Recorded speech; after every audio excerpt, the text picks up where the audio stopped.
not been going too badly at all, has it, Michael, for these three managers around Europe this season? Not bad at all. Real Madrid under Xabi Alonso, top of the table in La Liga. 10 wins, no defeats, and no draws and 1 defeat for 30 points. As for Vincent Kompany at Bayern, top of the table as well. 9 wins, no draws, no defeats, 27 points. Perfect record so far.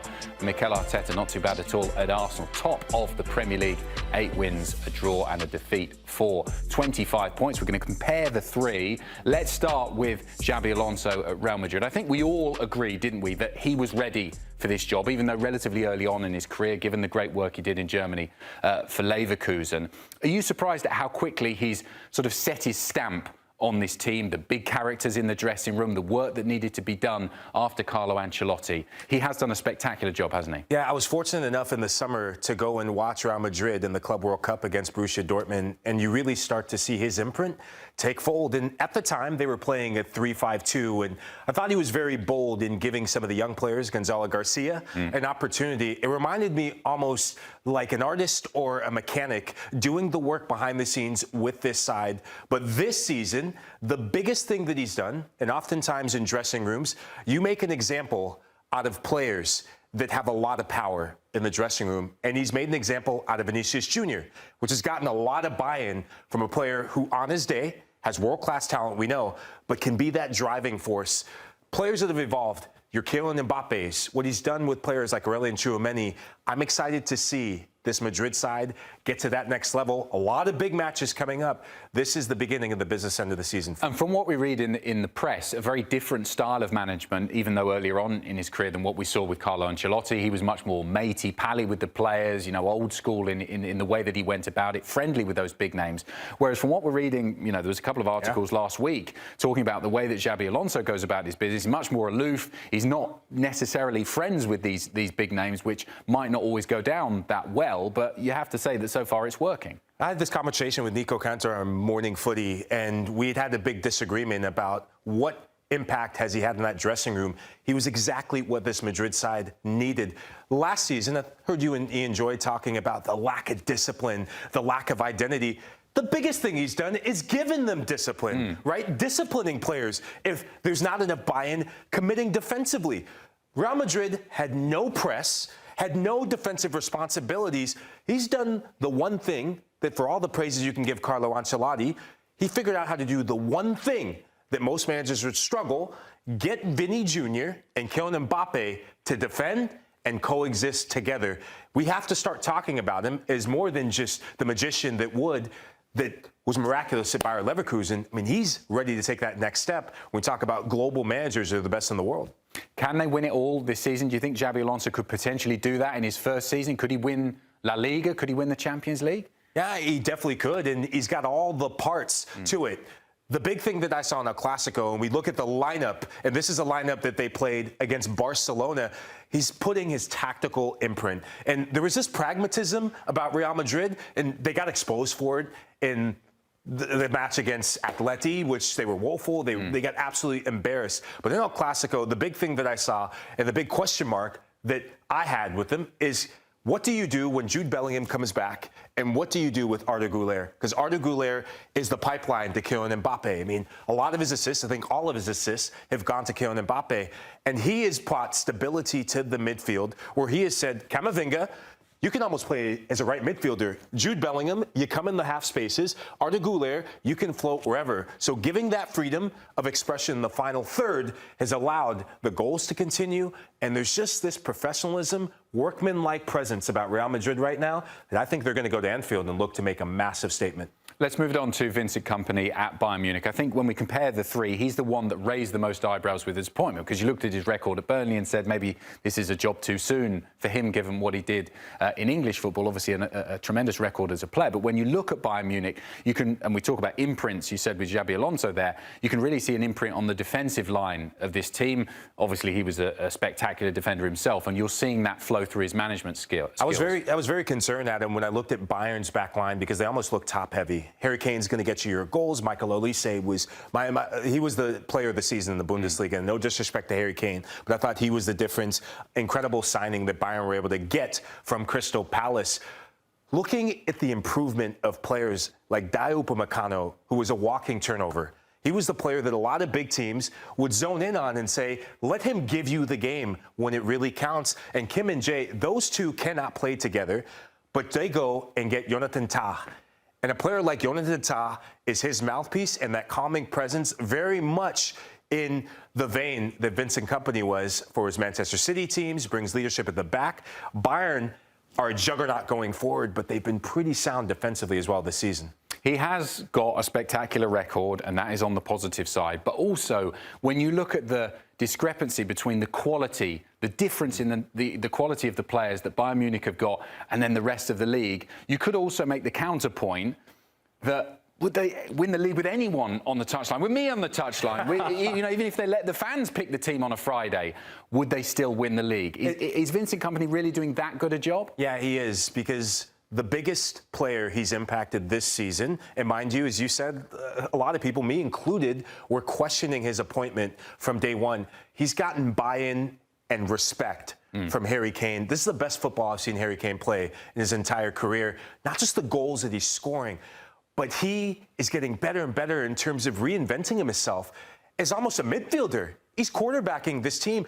I watched their Classicer. He was playing as a defensive midfielder, deep-lying playmaker, dropping back and hitting 50, 60-yard passes in ways I've never seen him do. And yes, we got a glimpse of that under Jose Mourinho at Tottenham, but this is another level. This is Ballon d'Or levels from Harry Kane. And also the partnership that he's providing with Luis Diaz. We saw, obviously, Harry Kane when he was at Spurs and the great relationship he had with Son Heung-min and the way that they really fed off each other. We're seeing a recreation of that with Luis Diaz. He's been scoring goals, assisting Harry Kane. They seem to really enjoy playing together. Luis Diaz right now is the signing of the summer in world football. And Liverpool, I'm going to dig you out a bit. You made a massive mistake to not pay this man what he's worth. One man's trash or unappreciated player is another man's treasure. And seeing the consistent goal-scoring presence of Diaz, it's down to the positional play and where Vincent Kompany is putting him closer to Harry Kane, and that's yielding goals. There is one outlier when we compare these three in terms of the length of time at the club so far, and that's Mikel Arteta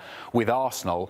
It's such an unusual thing now in modern football for clubs to stick with their manager even for 5 minutes, let alone so many seasons. But are Arsenal now reaping the rewards of sticking by their man? They haven't won the league, and that has been at the frustration of some fans and onlookers saying, oh, well, he should have won something by now. But do you think what we're seeing this season is because they've stuck by Arteta? And they've really given him added recruitment. This was a summer unlike any other.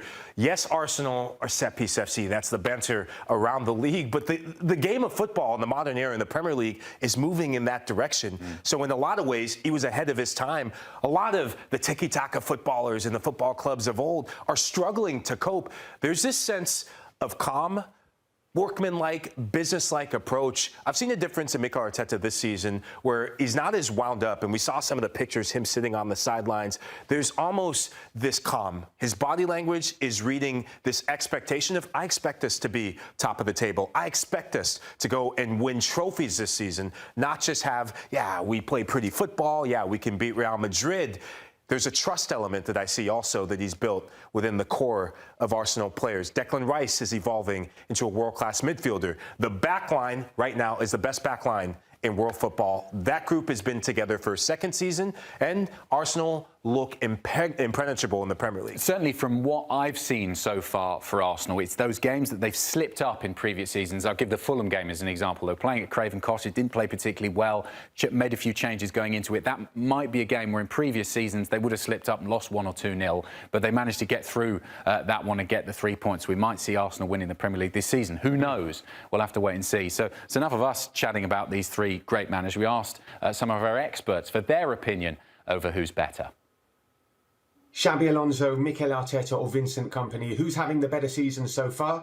Well, it's Xabi Alonso. He's only been there for 5 months as manager of Real Madrid, the most high-pressure job in the world. He's overseen a major overhaul in how Real Madrid are playing. They're playing a lot better than last season, defending a lot more solidly. They're top of La Liga, 5 points clear of Barcelona. They ended their 4-match losing streak in El Clasico, 3 wins out of 3 in the Champions League, and he's dealt really well with controversies surrounding Fede Valverde and Vinicius. Absolutely impeccable from Xabi Alonso.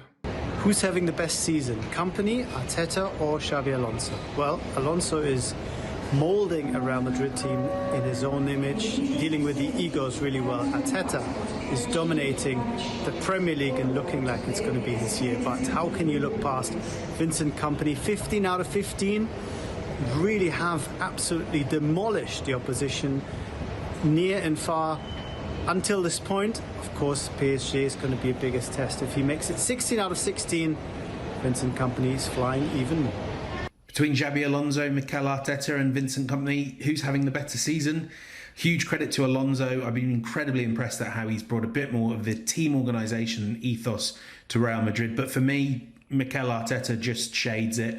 The defence is outstanding, the best in Europe, the best in the world, and it really does look sustainable at an incredibly high level. It's also worth saying that what he's getting out of his attack has come with at least 3 or 4 attackers injured every game without key figures. And right now I look at Arsenal and think there may not be a better performing team in Europe. So you'd have to give it to Mikel Arteta, that's for sure. That was great. I hope Rafa didn't miss his train there. He was on the platform. No surprises, really. They've just gone for the managers that they cover most. What's your opinion, then? If we compare these three, they're very different in their styles of play, the way that they get their teams set up. Who do you think's had a better season so far? So I want to give a big shout out to Mikel Arteta first, because when you look at the stats, when you look at the tactics and everything, Arsenal's defensive resolve right now. Only 19 shots allowed on target this season is out of this world. The goals or lack of goals they've given up is something, but there's still something left to be desired in terms of the quality in front of goal. They're getting their goals. Victor Gyökeres is scoring against some of the teams that you could argue he's expected to score against, but I'm going to go with Vincent Kompany. I don't think, even though Bayern Munich are expected to win the Bundesliga, the rate they're scoring goals, the way they're playing football right now, the gap is closed between them and PSG, who they have in the Champions League coming up. And I would not be surprised if a Bayern Munich under this man, who was a laughingstock at Burnley, could go and beat PSG, because they've been that good, and he's getting every ounce of quality out of every player. One of their unsung heroes, Konrad Laimer, is even looking like one of the best fullbacks in the world right now. And that's down to the tactics and the imprint of Vincent Kompany.